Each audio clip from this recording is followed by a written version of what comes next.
Hello, this is the 63rd issue of Catch of the Day, available on the Branch Talk YouTube channel. Today we're going to continue reading from Doug Mitchell's book, The 3 Decrees to Build the Second Antitypical Temple and Building the Tabernacle in the Wilderness. Starting near the top of page 18. But as the work in 1844 and 1888 was done before Antitypical Cyrus, Ben Roden, came on the scene and made the true first decree and set forth the proclamation restoring all of the antitypical vessels, i.e. the feast days, the dailies, etc., there must have been a second decree made after he made that first one. And so there was.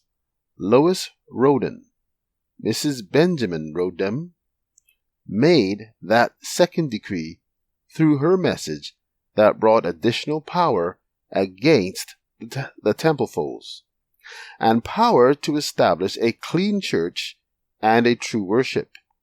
In her writings, Lois stated many times that her work was to build the spiritual temple, which was to be without spot or blemish, through the people's acceptance of the righteousness of Christ imparted at the appointed times, daily, weekly, monthly, and seasonally.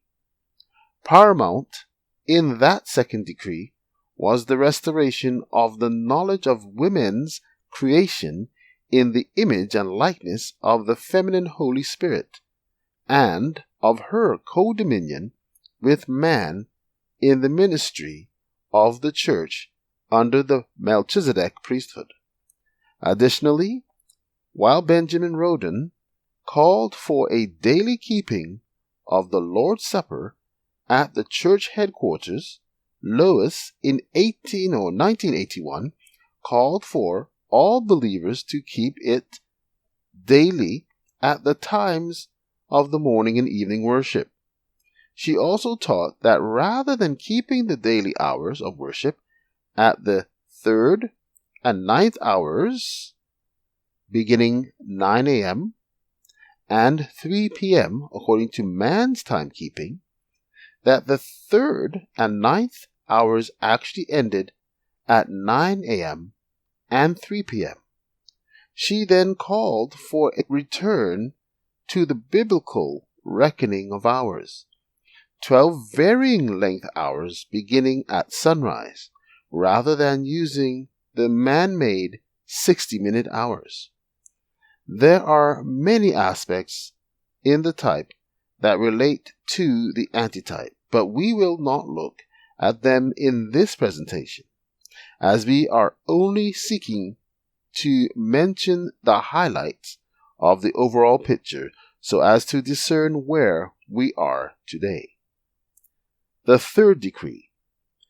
Brother Harder continues, the third decree to build the temple.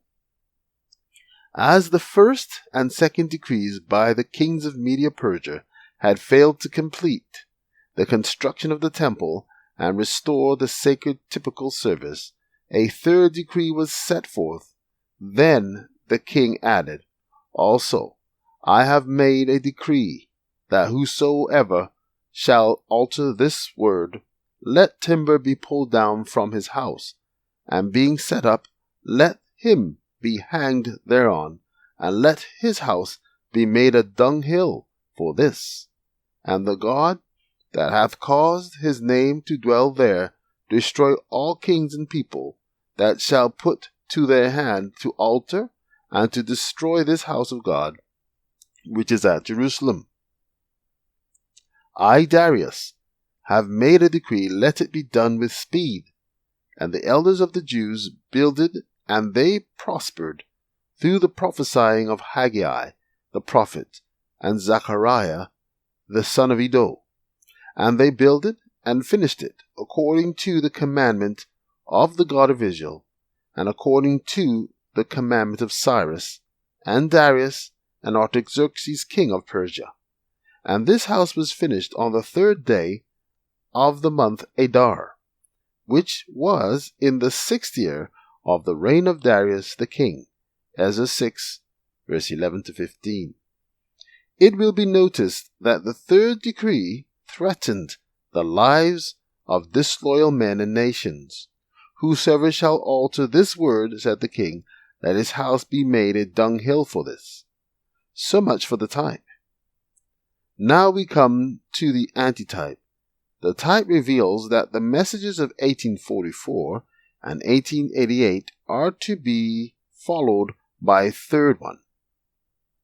But according to the type, the 3rd message is to be a severe one, a message that will demand obedience and enforce executive judgment upon those who would oppose its decree.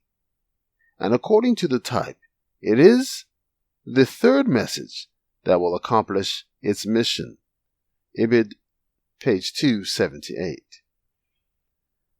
As the 2nd decree by Darius followed the 1st decree by Cyrus, so there must be a 3rd decree made before the 2nd antitypical temple is actually built. That will actually accomplish the finishing of the work begun with Cyrus's 1st decree. This 3rd decree contains the most severe penalty upon those who fight against it. If truth doesn't save, it destroys.